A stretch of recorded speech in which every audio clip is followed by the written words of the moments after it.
विश्वेशामनुरञ्जनेन जनयन् आनन्दमिन्दीवरश्रेणीश्यामल कोमलैरुपनयन्नङ्गैरनङ्गोत्सव स्वच्छन्दं व्रजसुन्दरीभिरवितं प्रत्यङ्गमालिङ्गितः शृङ्गारस्तकिमूर्तिमानिव मधु मुग्धो हरिः क्रीडति। ओम शांति शांति शांति। इसमें चलता है क्या? आज सौलभ्यम भक्तौ 58वां सूत्र है ये। नारद भक्ति सूत्र का 58वां सूत्र है। अन्यस्मात् सौलभ्यम भक्तौ प्रमाणांतरस्यानपेक्षत्वात् स्वयं प्रमाणत्वात् शांति रूपात् परमानंद रूपाच्च। ये कहते हैं कि संसार में और दूसरे जितने साधन हैं उनकी अपेक्षा भक्ति में सुलभता है। भक्ति सुलभ साधन है, सुगम है। तो सुलभता दो तरह की है। एक तो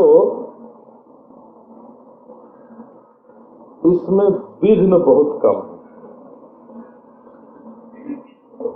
और दूसरी बात ये है कि इसमें करना कुछ नहीं है, और तीसरी बात यह है कि इसमें इष्ट देव का सहारा है।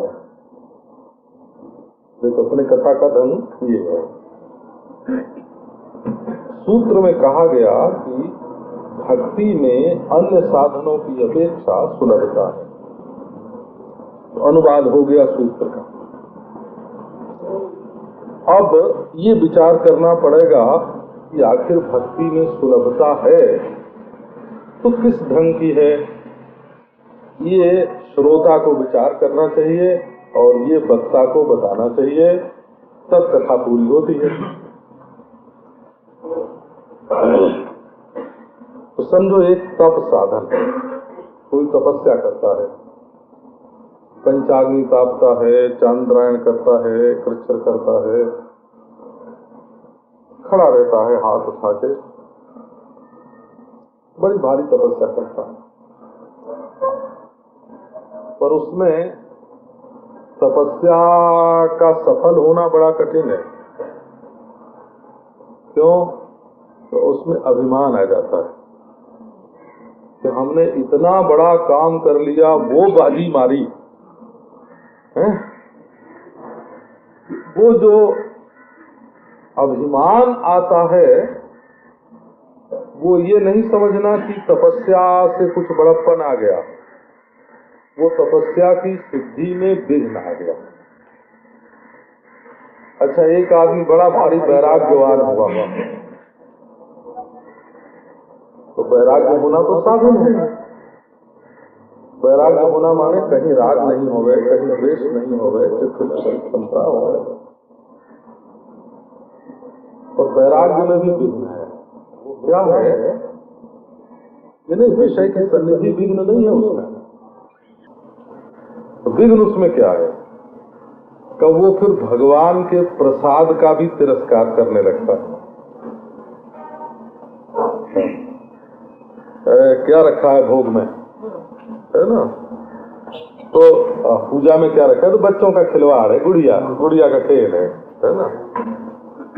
ये क्या है कि ये वैराग्य में ये विघ्न हो, इसलिए वैराग्य सुलभ नहीं है। शास्त्र में ये लिखा है कि कोई जगन्नाथपुरी में उपस्थित होवे और जगन्नाथ भगवान का रथ जा रहा हो, भले तत्वज्ञानी होवे, लेकिन उसका भी ये कर्तव्य है जगन्नाथपुरी में कि जगन्नाथ स्वामी के रथ के पीछे पीछे चले। नानुव्रजति जो मोहाद ब्रजंतम परमेश्वरम ज्ञानाग्निदग्ध कर्मा भी सब भवेद ब्रह्म राक्षसा। अब जगन्नाथ जी के पीछे नहीं चला तो क्या हुआ? बोले वैराग्य ने जो भगवत अनुगति में बाधा डाली, उसके कारण वैराग्य की सफलता नहीं होगी। प्रतिबद्ध हो जाएगा वैराग्य, प्रतिबद्ध हो जाएगा माने उसका जीवन सारा शुष्क हो जाएगा, राक्षसवत जीवन हो जाएगा उसका। ये देखो वैराग्य की बात सुनाई। प्रसाद का तिरस्कार कर दिया, भगवान की मूर्ति का तिरस्कार कर दिया, चंदन तुलसी का तिरस्कार कर दिया। वैराग्य माने तिरस्कार नहीं होता है, लेकिन वैराग्य माने तो सब में भगवत दृष्टि, ये वैराग्य है, कहीं राग द्वेष नहीं। अच्छा देखो, योग में क्या विघ्न है कि जब प्राणायाम प्रत्याहार आदि करते हैं तो स्थान रूप निमंत्रणे संगस्मया करना। जो स्थानीय देवता हैं वो आके हाथ जोड़कर कहते हैं तुमको हम आकाश में उड़ने की शक्ति देते हैं, तुमको हम अपने लोक में ले जाते हैं, तुम्हारी बात जो बोलोगे मुंह से वो सब सच्ची हो जाएगी। तो उनके निमंत्रण देने पर भी योगी को चाहिए कि न तो उनकी बात माने और न तो ये अभिमान करे कि देखो देवता लोग हमको हाथ जोड़ रहे हैं, तब तो योग साधना आगे बढ़े, और नहीं तो वहीं प्रतिबंध हो जाएगा। अच्छा, तो बोले भाई ज्ञान कहाँ? ज्ञान में भी प्रतिबंध है। तो ज्ञान में क्या प्रतिबंध है? कहिए तो ज्ञान का अधिकारी होना मुश्किल है। दूसरी बात, बुद्धि की मंदता, कुतर्क और विपर्यय में दुराग्रह और विषयाशक्ति, ये चार प्रतिबंधक ज्ञान में लगे रहते हैं। प्रज्ञामान्द्यम कुतर्कश्च विपर्यय दुराग्रह विषयाशक्ति इत्येते प्रतिबंधा। अब ये प्रतिबंध हैं उसमें भी। अच्छा, कभी कभी एक हमारे बड़े विचारवान साधक ने लिखा है कि ये प्रपंच को तुम स्वप्नवत कैसे कहते हो? तो उसको आंख से बाहर दिखता है। अब ईश्वर को ये बाहर तो दिखता नहीं, अपने भीतर दिखता है, तो ईश्वर दृष्टि से प्रपंच स्वप्नवत हो गया। अब जहां जीव की दृष्टि ईश्वर की दृष्टि से मिलेगी, प्यारे को जो चीज जैसी दिखती है वो चीज प्रेमी को भी वैसी ही दिखनी चाहिए। ये प्रेम का नियम है। वो प्रेम का नियम है कि प्यारे को जो चीज जैसी दिखती है, जब प्रेमी का दिल प्यारे के दिल से मिलेगा, जब प्रेमी की आंख प्यारे की आंख से मिलेगी, तो प्यारे की जिसके बारे में जो धारणा है, प्यारे की जो पसंदगी है, वही प्रेमी की पसंदगी हो जाएगी। अगर प्यारा रोटी पसंद करता है तो प्रेमी अपने आप ही रोटी खाने लग जाएगा, क्योंकि वो अपने लिए तो रोटी बनाता ही नहीं, अपने प्यारे के लिए बनाता है। प्यारा रोटी खाता है, वो भी रोटी खाने वाला हो जाएगा। तो जो ईश्वर से प्रेम करेगा, उसको ईश्वर की दृष्टि में जैसी दुनिया है ये, हमारा प्यारा ईश्वर इस सृष्टि को अपने जिस स्वरूप में देखता है वैसे देखने लग जाएगा। तो ज्ञान में प्रतिबंधक क्या है कि अपने को ज्ञानी मान बैठते हैं। ये ज्ञान का प्रतिबंध है। प्रतिबंध माने रुकावट, अड़चन। प्रतिबंध माने अड़चन। ज्ञान होने में अड़चन क्या है कि अपने को ज्ञानी मान बैठना। अपने को ब्रह्म मान बैठना तो उपासना है, परंतु अपने को ज्ञानी मान बैठना ये ज्ञान होने में अड़चन है। इसलिए बताया अच्छा कि भक्ति में जो सुगमता है उसको समझो। तो तपस्या में अभिमान है, वैराग्य में भगवत प्रसाद का तिरस्कार है, योग में सिद्धियां हैं, ज्ञान में ज्ञानीपने का विपर्यय है। ये ज्ञानीपना जो है वो बिल्कुल विपर्यय है, क्योंकि आत्मा ब्रह्म है, आत्मा ज्ञानी नहीं है। ये वेदांत का सिद्धांत है। तो भक्ति में बड़ी सुलभता, ये कोई अड़चन नहीं है। क्यों नहीं है? कि इसमें भगवान स्वयं अपने भक्त का हाथ पकड़ करके अपने साथ साथ ले चलते हैं। छोटा बच्चा है ना, ये तो भगवान की गोद में बैठा हुआ है। जैसे अपने पति के साथ पत्नी होवे तो निर्भय होकर चलती है, जैसे अपने सुहृद के साथ कोई मित्र जा रहा हो तो वो निर्भय रहता है कि हमारा मित्र हमारे साथ है, जैसे पिता का हाथ पकड़ के बालक चल रहा हो तो वो निर्भय होता है। उसकी सारी जिम्मेवारी, बच्चे की जिम्मेवारी पिता पर, छोटे भाई की जिम्मेवारी बड़े भाई पर, पत्नी की जिम्मेवारी पति पर। वैसे जो भक्ति मार्ग में चलता है उसकी समूची जिम्मेवारी ईश्वर पर होती है। तो निर्विघ्नता जो है ये भक्ति की एक सुगमता है। अब दूसरी सुगमता देखो, निर्विघ्न है माने डरना तो है नहीं। अब बोले करना क्या है भक्ति में, तो कोई नई चीज पैदा नहीं करनी है। आप सच समझो, भक्ति में नई चीज कोई पैदा करना ही नहीं है। ईश्वर कृपा से भक्ति तो ईश्वर ने तुम्हारे दिल में खुले हाथ रखी है। तुम्हारे दिल में प्रीति है कि नहीं? तो देखो, कोई कह दे कि हमारे दिल में किसी से प्रीति नहीं है, अरे अपने आप से तो है ना,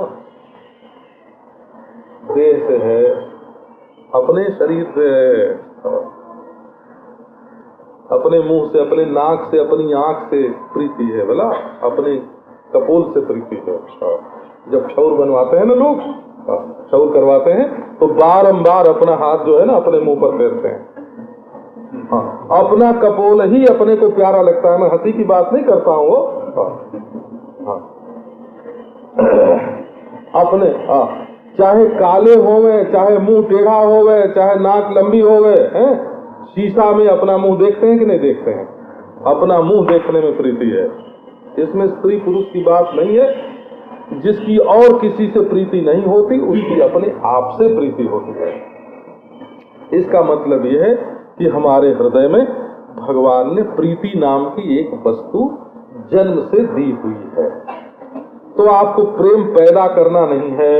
प्रेम न बाड़ी नीपजय, प्रेम न हाट बिकाए। बगीचे में से प्रेम तोड़ना नहीं है और बाजार में से प्रेम खरीदना नहीं है। ईश्वर से प्रेम मांगना नहीं है। ईश्वर ने समझा कि बिना इसके इसका काम नहीं चल सकता तो पहले से दे दिया। जैसे देखने के लिए आंख दी, किसने दी? ईश्वर ने दी। सूंघने के लिए नाक दी, खाने के लिए जैसे जीभ दी, वैसे प्रेम करने के लिए दिल दिया और सबको दे के दुनिया में भेजा। बोला तो बोले फिर तो सब भक्त हैं? कि नहीं,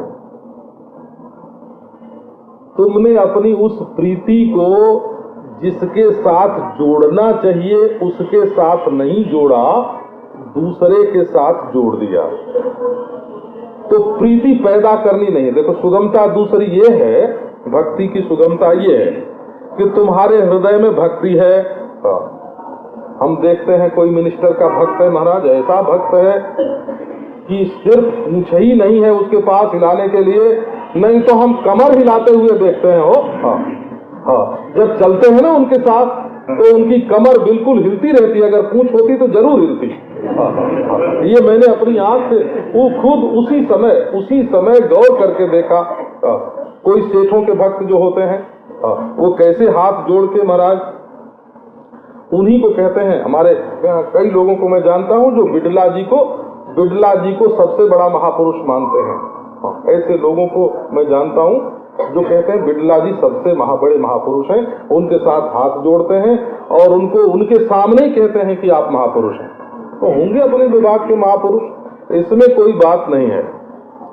तो ये जो भक्ति है ना, ये तो कोई मिनिस्टर का भक्त है, कोई सेठ का भक्त है, कोई सुंदर का भक्त है ना? कोई खूबसूरती देख करके महाराज एक ने हमको एक दिन यही बताया, 20-25 बरस की बात है, अब तो आदमी बड़ा हो गया है, उसने बताया कि हम एक सुंदर व्यक्ति के पीछे पीछे 5 मील तक पैदल चले गए, जान पहचान नहीं थी, सिर्फ देखते हुए, देखने में जो मजा आया उसके कारण 5 मील पीछे चलने की भक्ति की। क्या कहने का अभिप्राय यह है कि प्रीति तो अपने हृदय में है, तो सुगम हो गई ना, सुलभ हो गई, वो तो मिली हुई है, परंतु वो होनी चाहिए ईश्वर से, है ना। तो मतलब ये है कि जैसे है ना, टेलीफोन तो अपने घर में हो गए, है ना, यहाँ की लाइन से बात नहीं करना है, वहाँ की लाइन से बात करना है, बस इतनी बात है ना। दिल के टेलीफोन की जो लाइन है ना, वो ईश्वर वाली जो है वो चालू करो। माने ये प्रेम संसार में किसी के साथ मत जोड़ो, ईश्वर के साथ जोड़ो, ये मिली हुई चीज है, भक्ति तुम्हें मिली हुई है इसलिए सुगम है। ये जो तुम्हारे हृदय में प्रीति है पहले से मिला हुआ प्रेम है, बच्चे से प्रेम है, बच्चे की जगह पर भगवान को बैठा लो, स्नेह बोलते हैं इसको, है? बच्चे से तुम्हारा प्रेम है कि नहीं? बोले थोड़ी देर के लिए तुम्हारे कलेजे के ऊपर, दिल में, कलेजे के भीतर दिल में जहां बच्चा बैठता है वहां थोड़ी देर कृष्ण को, राम को बैठाओ, जहां तुम्हारा मित्र बैठता है वहां बैठाओ, जहां तुम्हारा पति बैठता है वहां बैठाओ, जहां तुम्हारी पत्नी बैठती है वहां बैठाओ, थोड़ी देर के लिए इन विषयों को बदलना है, भक्ति को नहीं बदलना, विषय को बदलना है। बोला जैसे टार्च तो तुम्हारे हाथ में है? उससे देख रहे हो कि वो सामने 10 गज दूर क्या है, जरा उसको पांव के नीचे करो कि तुम्हारे पांव के नीचे क्या है ना। तो टार्च तो वही है, हाथ में है, रोशनी है, लेकिन तुम और किसी से प्रीति करने जो जा रहे हो उसकी जगह तुम्हारे दिल में जो बैठा हुआ सांवरा सलोना ब्रजराज कुमार, सलोना है वो चटपटा, पानी आता है, जीभ पर पानी आता है उसको चाटने के लिए, ऐसा सलोना है, ऐसा सुंदर है कि आंखें पसीज जाती हैं उसको देखने के लिए, दिल छलकता है उससे मिलने के लिए, इतना प्यारा है वो प्रभु, वो श्याम सुंदर इतना प्यारा है। तो अन्यस्मात् सौलभ्यम भक्तौ का अर्थ ये है कि भक्ति तुम्हें मिली हुई है, केवल उसका मुंह, जैसे टार्च का मुंह बदल देना है, जैसे टार्च का मुंह एक ओर से दूसरी ओर करना है, वो ऐसे ही तुम्हारे दिल का जो मुंह संसारी पदार्थों के प्रेम में फंसा है वहां से हटा लेना। अन्यस्मात् सौलभ्यम भक्तौ। अब देखो तीसरी चीज भक्ति में देखो क्या सुगम है, इसका फल। एक भ्रम लोगों को ये रहता है कि जैसे हम होम करते हैं या जप करते हैं या देवता की पूजा करते हैं तो उसका फल क्या होता है, बोले हमारे घर में रुपया आता है ना, या क्या मिला, माने तुम्हारे दिल में जो काई बैठी हुई है वो एक बार छट करके और हृदय का सरोवर बिल्कुल स्वच्छ हो गया और उसमें भगवान की तस्वीर दिखने लग गई। ये जो अपने हृदय के सरोवर में भगवान की तस्वीर का दिखना है, इसी का नाम फल है। प्रयोजन क्या है? प्रयोजन यही है, अवगतन सत् स्वनिष्ठतया इष्यते। हमारे जीवन का प्रयोजन वो है, वो वस्तु हमारे लिए प्रयोजनीय है जो जानने के बाद हमारे दिल के साथ मिल जाए, फिर बिछुड़े नहीं।